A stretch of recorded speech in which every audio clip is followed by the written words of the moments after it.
I mean, it felt like this was coming, especially with all of the injuries right now.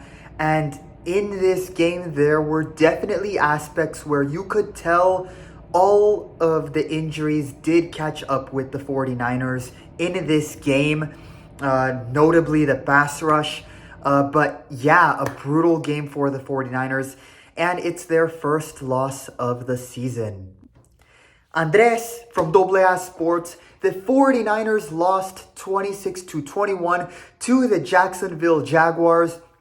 This game was definitely going to be a tougher test for the team, like last week was versus the Cardinals. The Jaguars defense had already forced 9 turnovers in their first 3 games entering week 4. So the key to winning for the 49ers was to not lose the ball, don't turn the ball over through fumbles or interceptions. But unfortunately, that was exactly what happened. The 49ers had 4 turnovers in this game with 2 interceptions from Brock Purdy, who did not have a good return to the field in the game, despite throwing for over 300 yards.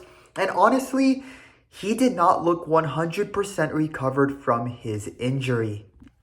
As for the defense, they definitely struggled in the first half, giving up 17 points. And while they did better in the second half and kept the game close, giving the 49ers a chance to somehow still win this game, the pass rush throughout the game was non-existent.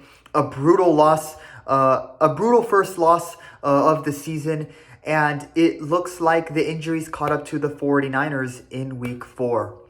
Final score, 26-21. Here are my 49ers performance grades for this game. Starting in the quarterback position, D grade. Brock Purdy threw for 309 yards and 2 touchdowns, which on any given day are really good performance numbers. However, he also threw 2 interceptions, with the second one in particular being really ugly. Purdy was basically at fault for 2 of the 4 turnovers in this game.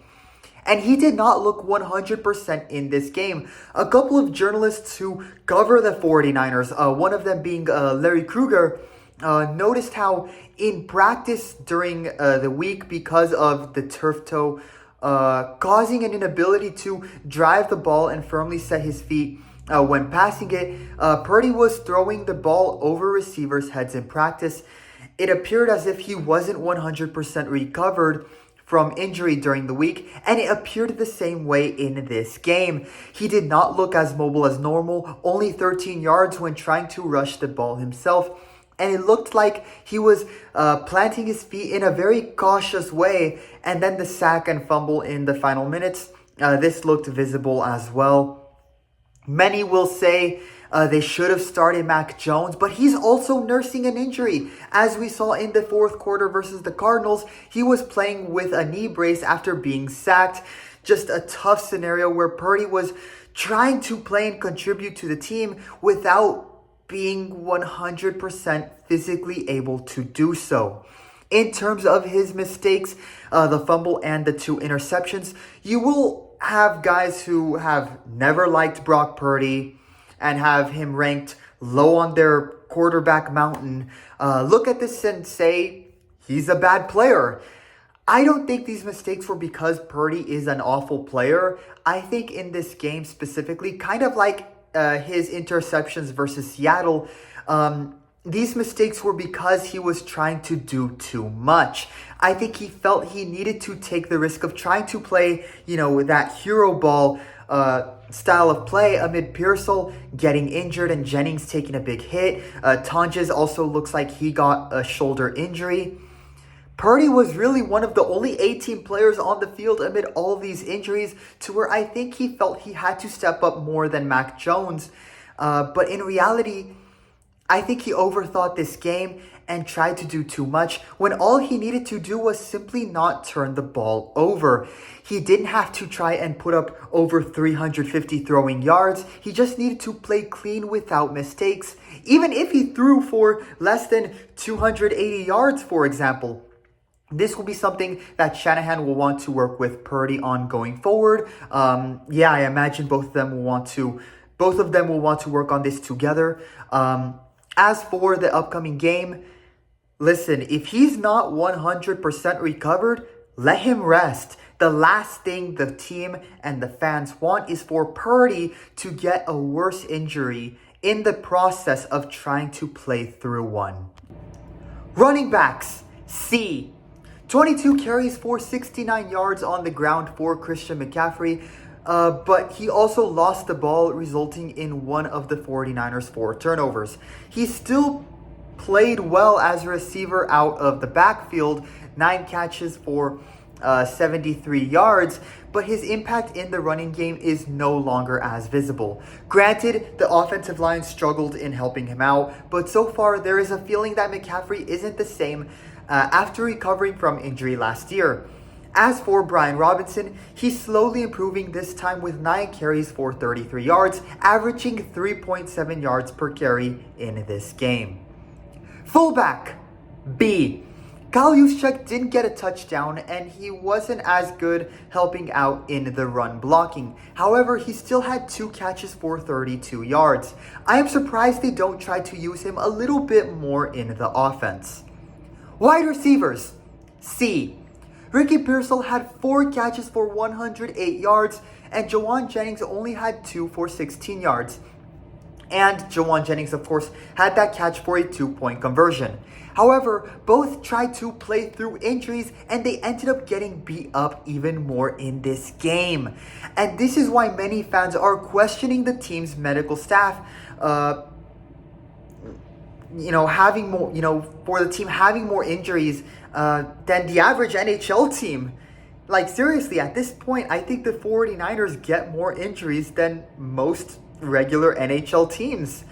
It looks like they gave them the go-ahead to try and play through an injury when it would have been better for them to just sit out at least for this game. Now, it's possible neither Pearsall or Jennings will be able to play on Thursday. That's not good, given Kendrick Bourne does not look like a receiver that can be trusted, as he had 2 dropped passes in this game. Moving on to the next grade category, the tight ends. I gave them a C grade. Jake Tonjes had a good game and a touchdown. However, he ended up having to come out of the game early for what appeared to be an upper arm shoulder injury, because that's just the 49ers' luck right now. Luke Farrell ended up playing the rest of the game in his place and ended up fumbling the ball. Brutal. Just brutal. Offensive line, C-. They only conceded 1 sack on Purdy, which is good. However, the 1 sack they did give up resulted in a turnover. Dominic Pooney and Trent Williams both did not have good games, and the offensive line failed to pave the way for the 49ers' run game. They really need to improve the offensive line in the draft over the next 2 years. Defensive line, D. They struggled in stopping the run game.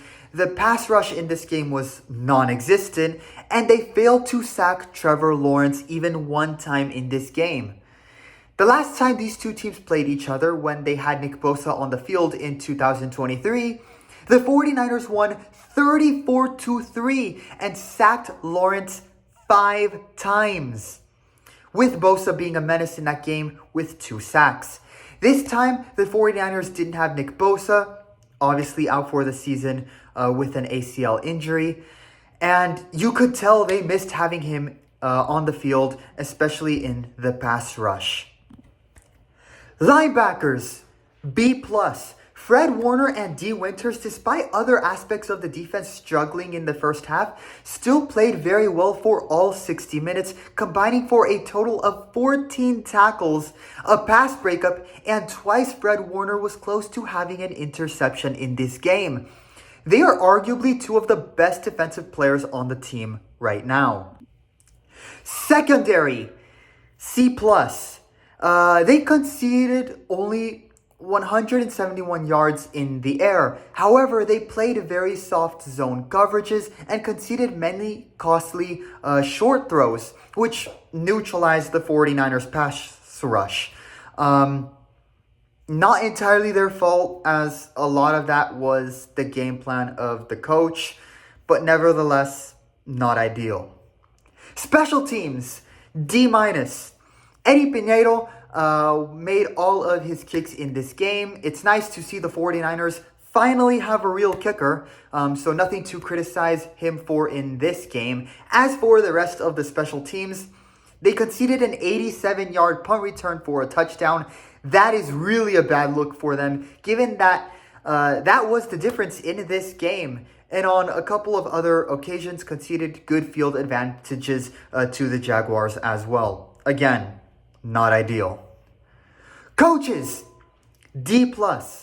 Saleh's defense did not look good in the first half, and the soft zone coverage calls definitely backfired. However, in the second half, the defense under his leadership played really well, only conceding 3 points. Despite a bad first half, his defense actually kept the 49ers in this game with a chance to somehow make a miracle happen to win the game. As for Kyle Shanahan as the offensive play caller and the head coach, he did not have a good game as the head coach. He called a lot of plays to McCaffrey as a receiver out of the backfield, which was asking a lot of him. He also played Purdy when it seemed as if he was not ready to play yet. Definitely a bad game for him and not a good look.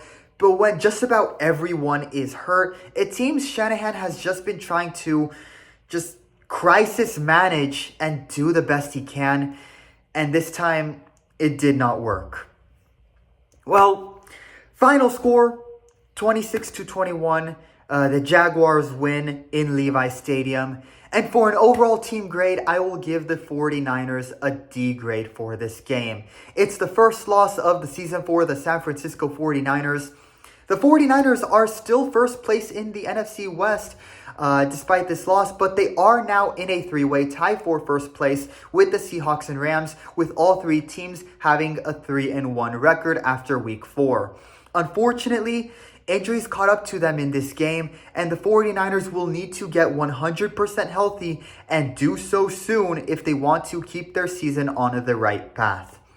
Andres from AA Sports, leave your opinions on the game in the comments section below. We are almost at 200 subscribers, so don't forget to leave a like and on the video and subscribe.